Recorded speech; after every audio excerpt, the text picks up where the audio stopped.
Friends, आज इस video में हम सीआरपीसी के इम्पॉर्टेंट केस लॉज के बारे में डिस्कस करेंगे जो सभी स्टेट्स की जुडिशरी एंड एपीओ के एग्ज़ाम्स के लिए इम्पॉर्टेंट हैं और एग्ज़ाम्स में बार बार पूछे जाते हैं।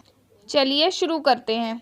Number 1 is Mohammad Ahmad Khan versus Shahbano Begum and others. ये केस रिलेटेड है मेंटेनेंस अंडर सेक्शन 125 से।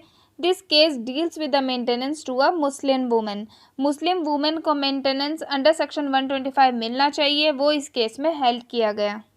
वेरी वेरी इंपॉर्टेंट केस जो मोस्टली सभी एग्जाम्स में पूछा जाता है कि मेंटेनेंस भरण पोषण अंडर सेक्शन 125 से रिलेटेड केस कौन सा है, तो Mohammad Ahmad Khan versus Shahbano Begum and others. Next case है Chanmuniya versus Virendra Kumar Kushwaha regarding the maintenance of wife in case of live in relationship. ये केस भी कई एग्ज़ाम में रिपीट हुआ है। ये केस रिलेटेड है कि as a husband and wife अगर पार्टनर्स लिव इन रिलेशनशिप में रह रहे हैं तो सेक्शन 125 सीआरपीसी वहाँ भी लागू होती है।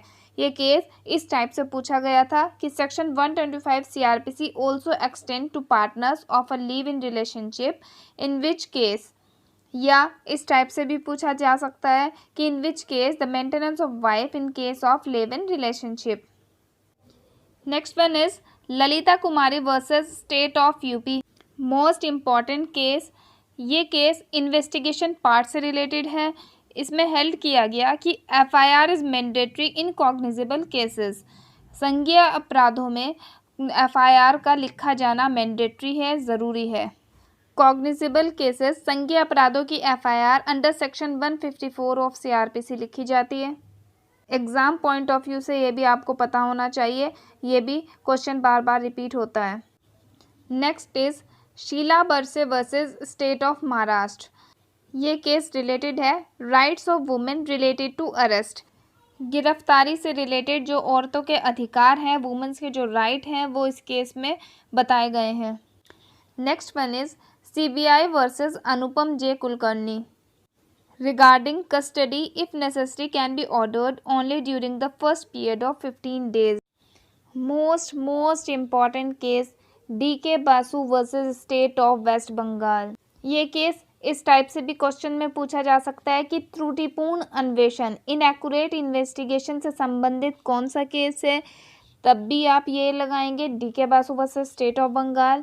ये इस टाइप से भी पूछा जा सकता है कि regarding rights of arrested person, जो गिरफ्तार व्यक्ति है उनके जो अधिकार हैं उनसे रिलेटेड जो गाइडलाइंस है वो किस केस में बताई गई है। इस केस की जो गाइडलाइंस हैं वो मेंस पॉइंट ऑफ व्यू से भी इम्पॉर्टेंट है, इसलिए गाइडलाइंस को भी पढ़ना ज़रूरी है। Next one is Sakiri Vasu versus state of UP and others. यह केस सेक्शन 156(3) से संबंधित है। Application before magistrate. जब आपकी एफआईआर लॉन्च नहीं हो पाती तब अंडर सेक्शन 156(3) आप जो है एक एप्लीकेशन लगाते हैं मजिस्ट्रेट के समक्ष। ये केस उससे ही रिलेटेड है। Next one is Avinash versus state. ये केस बेल अंडर सेक्शन 438 से संबंधित है। सेक्शन 438 में एंटिसिपेटरी बेल को बताया गया।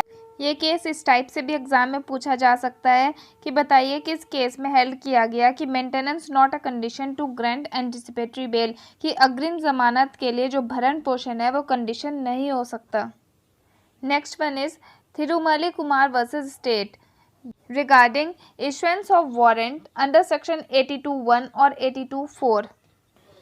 यदि कोर्ट को विश्वास करने का ये कारण होता है कि जिस पर्सन के खिलाफ वारंट जारी किया गया है वो फरार हो गया या अपने आप को छिपा रहा है, जिसकी वजह से जो वारंट निकला है उसके खिलाफ वो एग्जीक्यूट नहीं हो सकता, तो कोर्ट जो है उस पर्सन को प्रोक्लेम ऑफेंडर, फरार व्यक्ति घोषित कर देता है अंडर सेक्शन 82, और सेक्शन 82 का उसको एक वारंट इशू करता है। सो ये केस उसी वारंट से रिलेटेड है। Next one is Sajjan Kumar versus CBI. ये इंपॉर्टेंट केस लॉज है, ये भी बार बार एग्जाम में रिपीट होता है।